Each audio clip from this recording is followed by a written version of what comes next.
দেখতে পাচ্ছ আজকে মিষ্টি দি কালিদি কোথায় এসছো তোমরা?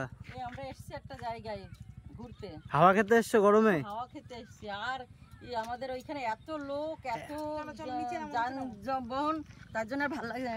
দুই বোন একই ড্রেস, কি ব্যাপার? পরে আমরা ফাঁকা জায়গায় হাওয়া খেতে এসছো। দেখো মিষ্টি দিও সেম ড্রেস একদম।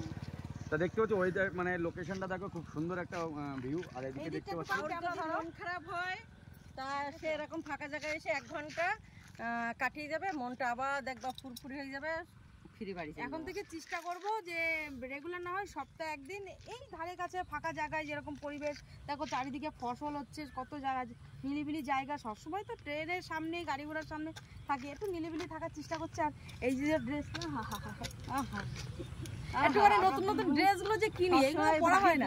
একটু সেম সেম করো। আমরা কিন্তু কালকেও একই শাড়ি পরেছিলাম, কিন্তু কালারটা একটু আলাদা। তো আজকে আমরা এরকমই চেষ্টা করি, আমরা সোশ্যাল মিডিয়া আসার আগের থেকেও হোক আজ হোক, যে সেম সেম ড্রেস পরা, আর এতে ভিডিও করতে সুবিধা হয়। তা চলো, কেমন লাগছে আমাদের দুই বোনের তোমরা কমেন্ট শুধু কেমন লাগছে জানাও, শুধু কমেন্ট করো কেমন লাগছে।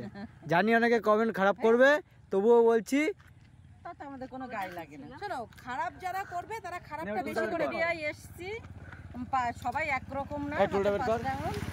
যে ভালো কমেন্ট করবে, যে খাবার কমেন্ট করবে, গা ঝাড়া দেবে। শোনো, খারাপটা নিতে হবে বেশি করে, ভালোটা পরে নেব। খারাপটাও যেমন নেব, ভালোটাও ওরকম নেব, খারাপটাও নেব। তোমরা যে খারাপ কমেন্টটা করো, এতে তোমার অসংখ্য ধন্যবাদ তোমাদের। সময় বের করে কমেন্ট করছে। ভালো যারা ভালো কমেন্ট করে তারা কিন্তু দেখো মিষ্টি দিয়ে দৌড় দিল। দেখো প্রতিদিন তো